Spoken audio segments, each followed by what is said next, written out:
नमस्कार दोस्तों, पार्थ भक्ति कथा में आपका एक बार फिर से हार्दिक स्वागत है। आज हम आपके लिए कार्तिक मास के 10वें अध्याय की कथा लेकर आए हैं। कृपया करके ध्यान से सुनिए। हरे कृष्णा। राजा पृथु पूछने लगे कि हे मुने, आपने कार्तिक मास में विष्णु की पूजा का महात्म्य कहा। इस मास में किसी और भी देवता का पूजन या व्रत होता हो तो यह भी कहिए। नारद जी कहने लगे कि अश्विन शुक्ला पूर्णमासी को ब्रह्मा जी का व्रत होता है, कार्तिक कृष्ण चतुर्थी को गणेश जी का तथा अष्टमी में अमावस को श्री लक्ष्मी जी का व्रत होता है। कार्तिक में जो कुमारी इस व्रत को करती है उसको सुयोग्य पति मिलता है। जो विवाहित स्त्री इस व्रत को करती है उसका सौभाग्य अटल रहता है। प्रातः काल स्नान आदि से निवृत्त होकर चंदन आदि से गणेश जी का पूजन करके शाम काल फिर गणेश जी का पूजन करके चंद्रोदय होने पर चंद्रमा को अर्घ्य देवें और फिर उत्सव मनाकर भोजन करें।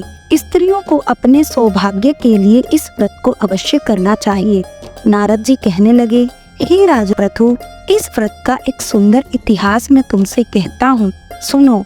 भद्रवती नाम की एक पुरी में सुधर्मा नाम का एक राजा था। उसके रविदत्त, सुशर्मा, जयशर्मा और सुशोभन नाम वाले 4 पुत्र और वीरमती नाम वाली कन्या थी। उस कन्या वीरमती का विवाह देवव्रत के साथ हो गया। वे दोनों बड़े ही प्रेम के साथ रहते थे। एक दिन अचानक घर में बैठे हुए देवव्रत को सांप ने काट लिया, जिससे उसकी मृत्यु हो गई। वीरमती बहुत जोर से रोने और चिल्लाने लगी।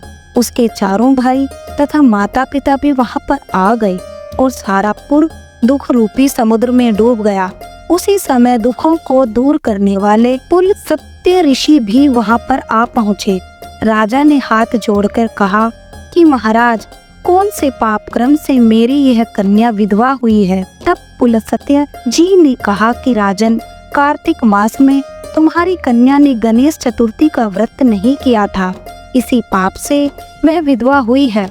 फिर पुलस्त्य जी कहने लगे कि एक समय ब्रह्मा, विष्णु, महेश, इंद्र आदि सब देवता दैत्यों का नाश उपाय सोचने के लिए एकत्रित हुए।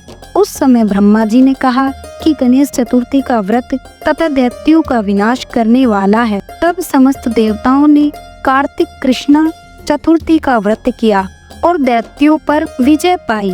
विजय प्राप्त होने के बाद सब देवताओं ने गणेश जी से कहा कि वर मांगो।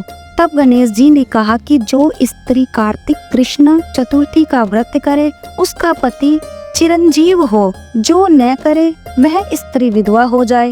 अतः इस व्रत को अश्वमेव सब स्त्रियों को करना चाहिए। पुलस्त्य जी कहने लगे कि हे राजन, तुम्हारी कन्या ने इस व्रत को नहीं किया था, इसी कारण वह विधवा हुई है।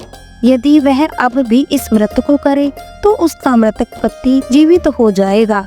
यह कहकर ऋषि तो चले गए और राजा ने अपने जामात्र के मृतक शरीर को तेल में डलवा दिया।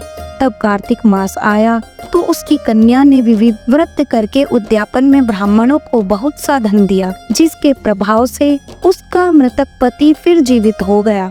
अतः सौभाग्यवती स्त्रियों को अपने सौभाग्य की रक्षा तथा संतान प्राप्ति के लिए यह व्रत अवश्य करना चाहिए। इस प्रकार कार्तिक महात्म्य का 10वां अध्याय भी समाप्त हुआ। तो दोस्तों, आपको यह कथा कैसी लगी कृपया करके कमेंट करके जरूर बताएं तथा हमारे चैनल को सब्सक्राइब भी करें। हरे कृष्णा।